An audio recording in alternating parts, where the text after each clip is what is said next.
Oke, setelah tadi topik pertama pembahasan kita tentang pengobatan alternatif, ini satu juga hot issue di grup yang selalu dibahas tentang moon phase dan pengen kurus dan pengen diet. Nah, ini masalahnya sebenarnya agak sensitif dan agak rancu ya, karena banyak hal-hal yang menimbulkan dari efek moon phase tadi dan juga berat badan yang bertambah. Nah, di sini kita minta aja langsung Oni untuk menjelaskan detail dan rinci tentang masalah moon phase dan juga masalah diet dan berat badan. Oke, Oni, mari kita bongkar semua masalahnya. Iya, jadi memang itu semua penderita pasti seperti itu.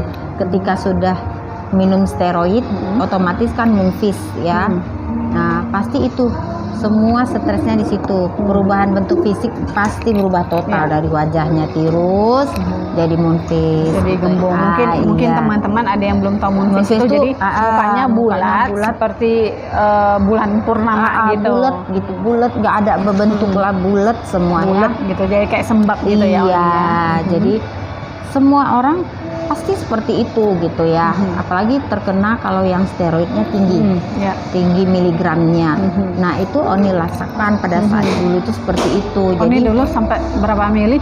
50 miligram, bayangin 4 miligram aja yang makannya selama hari itu aja bisa efeknya. Jadi makanya asal minum itu agak kayak tremor karena terlalu ini. Tapi tinggi, memang karena kan lupusnya pada saat itu 3.000 lebih ya, jadi kan harus ditekan ya. Jadi itu caranya. Nah, pasti perubahan fisik wanita pasti namanya perubahan langsung fisik down, pasti down. Nah, selalu bilang kayak mana sih mau kurus, aduh kok lama. Nah, selagi kita masih menggunakan steroid, apalagi dalam miligram yang masih besar jumlahnya, itu susah kita untuk melakukan ini ya, wajah kita bisa tirus ya, atau paling tidak bisa kembali normal sebelum waktu kita minum steroid ya, itu sulit. Kecuali steroid itu pelan-pelan diturunkan, miligramnya pelan-pelan diturunkan, dia akan kembali pelan-pelan. Jadi steroid itu juga nggak boleh diberhentikan tiba-tiba nggak boleh. Dia dengan jangka dia harus diturunkan sedikit demi sedikit miligramnya. Ada step by stepnya. Bener. Nah, ujuk-ujuk gitu. Bener. Begitu steroidnya sudah mulai diturunkan, moon phase kita pun pelan-pelan akan hilang dan bobot tubuh kita pun akan kembali. Nah, pertanyaannya, steroid itu kan membuat kita makannya luar biasa. Nah, kita memang nggak bisa mengontrol. Saya juga dulu nggak bisa mengontrol ketika saya dikasih steroid. Makan aja otomatis, berat badan pasti naik kan. Nah, masalahnya menurunkan berat badan yang udah naik itu bagaimana? Nah, kita diet. Nah, diet sehat. Ya, bukan diet sembarangan. Nah, kapan kita dietnya? Begitu kita sudah mulai turun steroid, karena waktu steroid masih banyak-banyaknya kita susah diet karena kita nggak akan bisa ngelawan obat itu. Kita tetap makan, kita nggak bisa kan diet, tetap kita makan. Luar biasa kita untuk melawan ininya ya kan, karena steroid itu membuat kita nafsu terus makan apa aja lewat. Kaki meja aja yang keras kalau bisa dimakan kan kayak gitu. Nah, jadi memang nggak sulit kita untuk diet pada saat itu. Tapi ketika perubahan lupus kita sudah mulai terkendali, otomatis obat-obatan steroid sudah mulai turun. Nah, di situ kita mulai diet, diet karbo.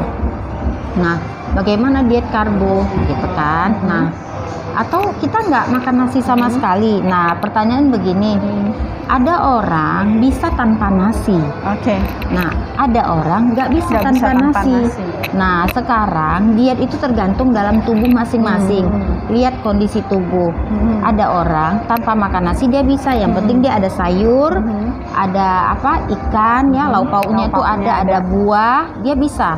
Tahu, tempe, dia bisa, nggak usah dengan nasi.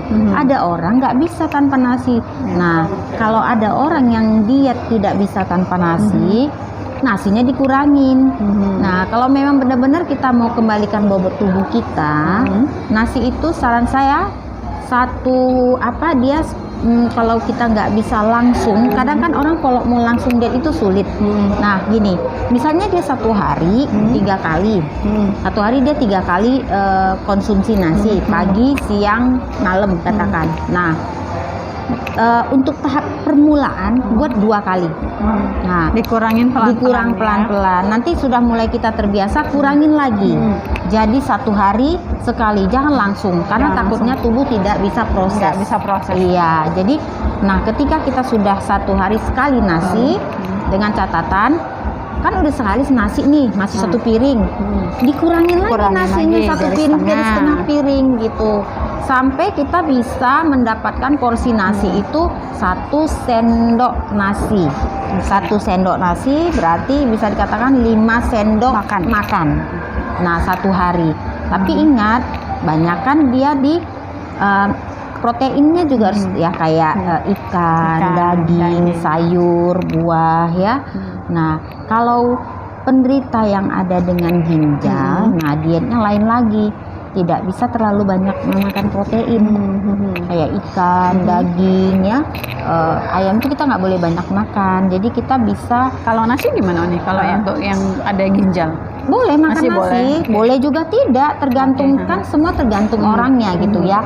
Kalaupun dia makan dengan nasi tadi dietnya tadi kan sudah mulai mengurangi makanannya gitu. Nah, cuman proteinnya dia 1 hari hanya boleh 2 itu maksudnya 2 potong, bukan 2 kilo ya? Oh bukan, 2 potong. 2 potong ini boleh pilih, boleh ikan saja, boleh 1 ikan 1 ayam, boleh 1 ikan 1 daging, terserah. Yang penting intinya adalah cuman 2 potong. Iya, itu apapun jenis proteinnya itu kalau dia dengan lupus dengan ginjal. Tapi kalau lupus tidak dengan ginjal ya, kalau tidak ada kontraindikasi dengan dia makan, tidak ada alergi ya silakan. Tapi pun harus hati-hati. Nah, ditengok lagi gluten yang bagaimana. Kadang gini, beda badan, beda tubuh manusia kan beda respon, Mbak Meg. Kayak Mbak Meg disuruh diet gluten. Nah, Mbak Meg nggak bisa. Nah, pengganti gluten Mbak Meg disuruh makan misalnya kayak buah, alpukat lebih banyak. Nah, di Mbak Meg alpukat nggak bisa kan, kembung perutnya. Tapi waktu Mbak Meg makan gluten nggak ada masalah kan? Ya udah, berarti metabolisme masing-masing berbeda-beda ya? Berarti Mbak Meg jangan makan itu alpukat. Nah, gitu. Nah, gluten walaupun dia free, jangan kadang orang salah tanggap gini, free dia banyak juga dia makan, enggak juga, harus juga sesuai aturan dan takarannya. Walaupun dia free, walaupun tidak free, tetap aja gluten itu juga jangan terlalu banyak makannya gitu. Jadi segala sesuatu yang terlalu itu juga nggak sehat. Tidak boleh gitu. Kalau kepengen boleh, tapi dibatasi ya, kita sadar diri sendiri ya. Benar gitu. Jadi intinya tadi mungkin ada kesimpulannya. Pola diet itu diatur dari ketahanan tubuh masing-masing. Jangan pernah dipaksakan. Diet itu harus disesuaikan dengan tubuh kita, kondisi kita.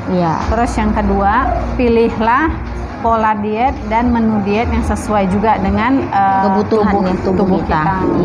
Terus habis itu juga jangan sama ratakan ya, antara diet yang satu dengan yang satu. Mungkin kalau Oni dan saya sama-sama melakukan diet gluten free, mungkin di Oni berhasil, bisa jadi di saya tidak berhasil.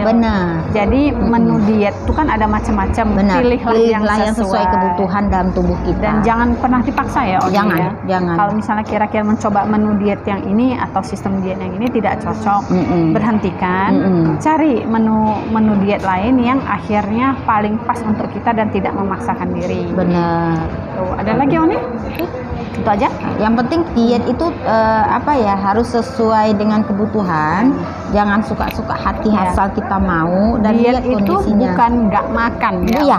Jangan salah. Kadang orang diet nggak makan. Nah, itu yang berbahaya. Mengatur pola makan, minyak-minyaknya dikurangi. apa gitu. yang harus dimakan, apa yang Benar. tidak boleh Nah, dimakan. iya. Jadi bukan berhenti makan ya. Nah, Jadi ingat itu. Kalau konsepnya kita tidak seperti benar, itu. kalau kita nggak mampu mengontrol, kalau kita nggak mengerti tentang diet, kita boleh konsultasi ke ahli gizi Iya. atau ke dokter kita. Gimana cara diet yang baik untuk kita. Dan mungkin satu intinya ya Onya, diet itu dimulai setelah tubuh kita mulai bisa pulih ya. Jangan di saat sakit-sakitnya. Oh, nggak bisa. Kita harus mikir ini saya harus diet, enggak. Tapi setelah lupusnya mulai stabil, kitanya udah fit, baru boleh kita berdiet. Karena banyakan orang dia lagi lupusnya nggak Iya, stabil karena tengok bentuk tubuhnya Udah itu gila pengen diet gitu. moonface, wajahnya dia gila mau diet, nggak akan berhasil. Sehatkan dulu ya Sehatkan tubuhnya. dulu tubuhnya, karena kalau kita masih mengkonsumsi steroid yang Iya, tinggi itu nggak akan sulit ya. Jadi tapi kalau sehat tubuhnya, terus steroid sudah mulai diturun-turunkan, otomatis kondisi tubuh tadi pun sudah mulai menurun, Ya. tapi tidak bisa seperti semula waktu kita yang belum terkena steroid. Karena steroid itu kan tadi faktornya buat kita ini mau makan kan. Nah, efek samping itu kita dibuat kita mau Dan makan. mungkin satu lagi ya Oni ya, banyak yang sering membandingkan tubuhnya yang dulu dengan setelah konsumsi steroid itu jadi jauh berbeda. Itu pasti jauh karena steroid itu bakal membentuk otot ya, Benar, massa otot di benar, tubuh massa kita. otot, terus cairan juga kan. cairan juga. Jadi jangan kita selalu mau nyamakan, aduh mau balik ke bentuk semula, mau apa gitu. Jadi sebenarnya begini, kalaupun kita pin kebalik ke bentuk semula itu apa ya?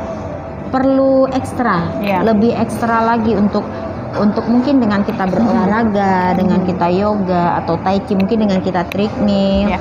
Jadi itu yang bisa mengembalikan. Dan dengan dietnya diet teratur. Diet Dietnya memang benar-benar sehat. iya diet sehat ya, jangan nggak makan gitu. Dan disarankan untuk tidak memakan pil-pil diet ya. Lebih Iya. bagus diet sehat aja ya, mengatur benar. pola makannya aja. Jadi Benar. jangan mengkonsumsi pil-pil diet yang Iya. justru itu banyak berbahaya. Oke, jadi mungkin tadi penjabaran kita sudah cukup jelas dan mudah-mudahan bisa diterima dengan saksama dan bisa diterapkan, dan semoga yang mau menurunkan berat badan bisa cepat memulihkan berat badannya, dan kalaupun belum nggak apa-apa, sabar-sabar aja Ya. karena semua indah pada waktunya. Benar. Oke, sampai di sini dulu topik tips dan trik kita kali ini. Mudah-mudahan bermanfaat. Jaga kesehatan selalu. Kita ketemu lagi lain waktu. See ya.